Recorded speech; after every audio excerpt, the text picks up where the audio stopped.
I remember the exact moment my father said it. He leaned back in his office chair, the one I'd fixed 3 times when its wheels snapped under him. His voice was casual, like he was discussing the weather. "Emily's better with people," Mom chimed in without looking up from her planner. "You can still help from behind the scenes." That was it. My 80-hour weeks, my missed birthdays, my bloodshot eyes from spreadsheets at 3 a.m., reduced to a shadow role, a helper. I didn't argue, I just nodded. Inside, I felt the ground shift. The loyalty I'd carried all my life cracked and collapsed. I grew up in that office. My earliest memories weren't playgrounds, they were conference rooms.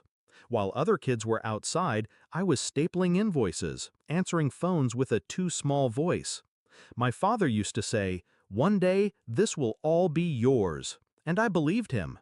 But Emily, she was the golden child. The smile that charmed everyone at church, the laugh that filled rooms. She breezed in for a few hours a week, shook hands, snapped selfies with clients, then laughed. I thought it was harmless. She was the face. I was the engine. Together, we worked. At least that's what I told myself. The betrayal didn't reveal itself in one blow. It was death by small cuts. First, the private meetings I wasn't invited to. Then, the contracts that somehow had Emily's signature, not mine. Finally, that announcement. My parents, smiling like executioners, handing her the keys to what I had built. I didn't confront them. Anger would have given them control. Instead, I let silence do the work. I finished my tasks that week, cleared my files, and when Friday came, I walked out. No notice, no explanation, just absence. Dad called me 3 days later. His voice carried an edge I'd never heard before, panic. "Our biggest client is threatening to walk. They want the numbers you usually prepare. Can you step in?" I smiled into the phone, though he couldn't see. "Let Emily handle it. She's the heir, right?" He went silent, then cleared his throat. "Right, of course." I hung up. Here's what they never understood. Business isn't about charm, it's about trust. I had spent years cultivating it. I was the one answering late-night emails, solving emergencies at dawn, flying across states to calm anxious investors. Clients didn't care about my sister's smile. They cared that I showed up when no one else would. So when I disappeared, the foundation began to rot. Within a week, the first client pulled out. By week 2, whispers started circulating. Rumors of incompetence, of promises unfulfilled. I didn't spread them, I didn't have to. Reality spoke louder than lies. By week 4, 3 major contracts had collapsed. The business my parents had so confidently handed to Emily was bleeding out, and every drip echoed in their sleep.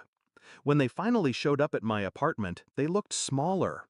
Dad's tie was loose, his eyes rimmed red. Mom's perfect hair was flat. Even Emily wasn't glowing. Her confidence had curdled into something brittle. Dad started first. We need you back, just temporarily, to stabilize things." I leaned against the doorway, arms crossed. "I thought Emily was better with people." Emily's lips trembled. "It's not about that.